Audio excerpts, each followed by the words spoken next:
Hello everyone. आज हम landslide और हीट वेव दो डिजास्टर को पढ़ने जा रहे हैं जिससे क्वेश्चन हमारे लेखपाल में फंसेंगे।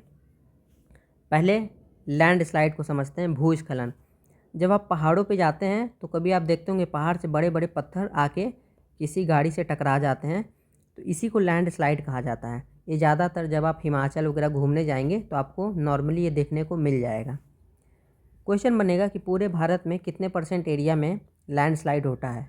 तो टोटल लैंड का 12.6% एरिया में लैंडस्लाइड होता है इंडिया में। पूरे वर्ल्ड का अगर बात करें कि पूरे वर्ल्ड का 30% लैंडस्लाइड अकेले हिमालय में होता है।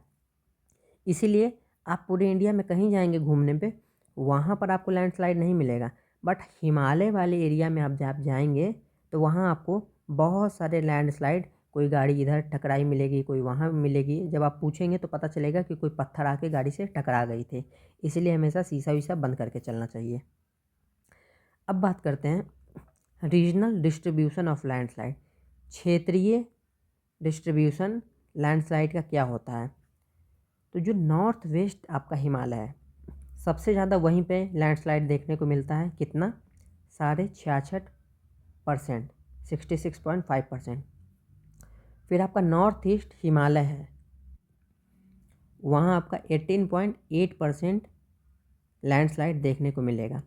फिर है आपका वेस्टर्न घाट, कहाँ पे है? 14.7% आपको वेस्टर्न घाट में देखने को मिलेगा। मैप में देख लेते हैं नॉर्थ वेस्ट कहाँ है। तो देखिए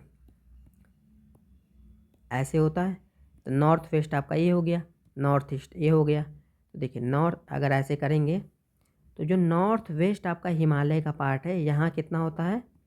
66.5%। नॉर्थ ईस्ट में कितना होगा? 18.8%। और वेस्टर्न घाट यहाँ पे है। यहीं पे जो आपकी हवाएं हैं आती हैं और टकरा के एक ब्रांच यहाँ चला जाता है और दूसरा ब्रांच इधर चला जाता है। तो वेस्टर्न घाट में कितना होता है?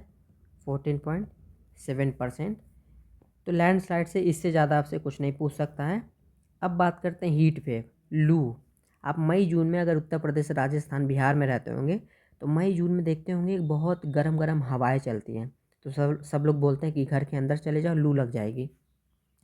तो समझते हैं लू होता क्या है। तो देखिए जो भी मैदानी एरिया होगा, जैसे यूपी हो गया, बिहार, राजस्थान, ये सब मैदानी एरिया है, तो अगर टेम्परेचर 40 डिग्री के ऊपर चला जाएगा तो उसे लू कंसीडर किया जाता है। वहीं पहाड़ी एरिया जैसे नॉर्थ ईस्ट हो गया, हिमालय हो गया, हिमाचल हो गया, उत्तराखंड हो गया, वहाँ अगर 30 डिग्री के ऊपर टेम्परेचर चला जाएगा तो उसे लू कहा जाएगा। तो ये बहुत इंपॉर्टेंट है, पूछ देगा कि पहाड़ी एरिया में लू कितने डिग्री को कहते हैं। Greater than 30, greater than 40। तो आंसर होगा ग्रेटर देन 30। 30 डिग्री या उससे ज़्यादा अगर पहाड़ी क्षेत्र में टेम्परेचर हो रहा है तो उसे लू कंसीडर किया जाएगा।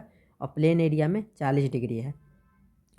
बट अगर नॉर्मली बात करें तो किसी जगह का अगर टेम्परेचर उसके एवरेज से 4.5 से 6.5, 6.4 डिग्री सेल्सियस तक बढ़ जाता है तो उसे हीट वेव यानी लू कंसीडर कर लिया जाएगा। इंग्लिश में है normally if temperature rises 4.5 degree Celsius to 6.4 degree Celsius then average temperature, then it is consider that heat wave appears. 4.5 से 6.4 डिग्री सेल्सियस अगर अपने एवरेज टेम्परेचर से बढ़ जाता है तो उसे हीट वेव कंसीडर किया जाएगा। यही स्टेटमेंट क्वेश्चन में आ जाएगा कि कितने डिग्री बढ़ने पे उसे लू कंसीडर किया जाएगा। तो यहाँ हो जाएगा 4.5 डिग्री सेल्सियस से 6.4 डिग्री सेल्सियस से ज़्यादा हो, या फिर किसी जगह का टेम्परेचर 47 डिग्री सेल्सियस से ज़्यादा पहुँच जाए तो उसे क्रिटिकल हीट वेव, क्रिटिकल लू की कैटेगरी में ला दिया जाता है। तो लैंडस्लाइड से 12.6, ये 30% प्लस ये 3 आपको परसेंटेज याद रखना है। और हीट वेव में प्लेन में 40 डिग्री, पहाड़ी में 30 डिग्री, नॉर्मली 4.5 से 6.4 डिग्री याद रखना है।